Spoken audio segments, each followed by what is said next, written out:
આજે ધોરણ 10નું પરિણામ જાહેર કરવામાં આવ્યું છે। જૂનાગઢ જિલ્લાનું 78.26% પરિણામ નોંધાયું છે।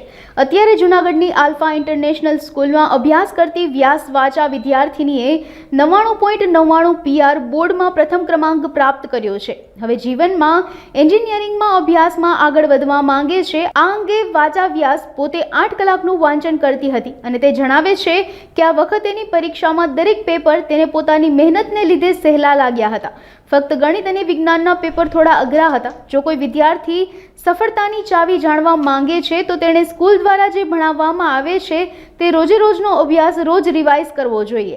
વાચાએ પોતાની મહેનત અનુસાર પરિણામ 95% ધારણા કરી હતી, પરંતુ તેને ધાર્યા કરતાં ખૂબ સારું પરિણામ મળ્યું છે અને આજે પરિણામ જાહેર થતાં વાચાએ 98.16% સાથે 99.99 PR સાથે બોર્ડમાં પ્રથમ ક્રમાંક પ્રાપ્ત કર્યો છે। આજે વાચા જપન કુમાર વ્યાસે જે બોર્ડમાં રિઝલ્ટ આવેલ છે એમાં પ્રથમ ક્રમાંક પ્રાપ્ત કરેલ છે। 99.99 PR મેળવા છે। પહેલેથી વાચા હોશિયાર તો હતી જ અને એની મહેનત પહેલેથી જ છે। એવું નહીં કે આપણે લાસ્ટના 3 મંથ છે તો ત્યારે આપણે રીડિંગ કરી લેશું, એ પહેલેથી જ વાંચતી। ઘણા પેરેન્ટ્સ એવું કરે છે કે એના બાળકને એમ કહે કે ના તું વાંચ, અહીંયા રમતું હોય બાળક, મોબાઈલ જોતું હોય તો એમ કહે છે કે ના તું વાંચવા બેસી જા, સ્કીપ થઈ જશે, આટલો સમય બગડે છે। એવું વાચાને અમે ક્યારેય કીધું નથી। ભણવાની સાથે એ ખૂબ રમી છે આખા બોર્ડ દરમિયાન। એવું નહીં કે તું વાંચ કરે રાખ। 99% આવે છે કે 60% આવે છે કે 70% આવે છે, એ ડિપેન્ડ કરે છે સ્ટુડન્ટ ઉપર। એના માટે કોઈ પ્રેશર ના આવવું જોઈએ।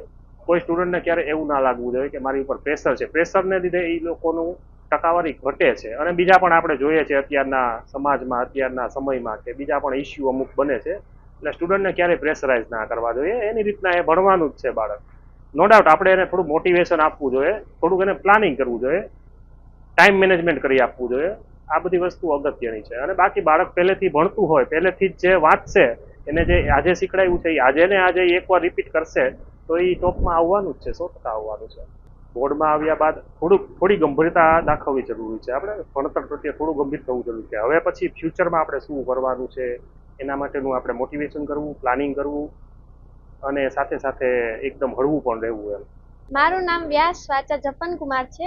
આજે રોજ હું આલ્ફા ઇન્ટરનેશનલ સ્કૂલમાં અભ્યાસ કરું છું અને આજ રોજ 10માનું પરિણામ આવ્યું તેમાં મેં 99.99 PR અને 98.16% સાથે બોર્ડમાં પ્રથમ ક્રમાંક પ્રાપ્ત કરેલ છે, જે બદલ હું મારા માતા પિતા અને સ્કૂલ અને ટ્યુશનના શિક્ષકોનો ખૂબ આભાર માનું છું। આગળ જતાં હું એ ગ્રુપની લાઈન સાયન્સમાં લેવા માંગુ છું। ભવિષ્યમાં મારી એન્જિનિયર થવાની ઈચ્છા છે। પેપર દરમિયાન 2 પેપરમાં તો મને સખત તાવ આવ્યો હતો, પરંતુ મારી પહેલેથી તૈયારી હતી એટલે મને તે પેપરમાં પણ વાંધો ન આવ્યો અને તે પેપરમાં પણ મને પૂરા માર્ક આવ્યા છે।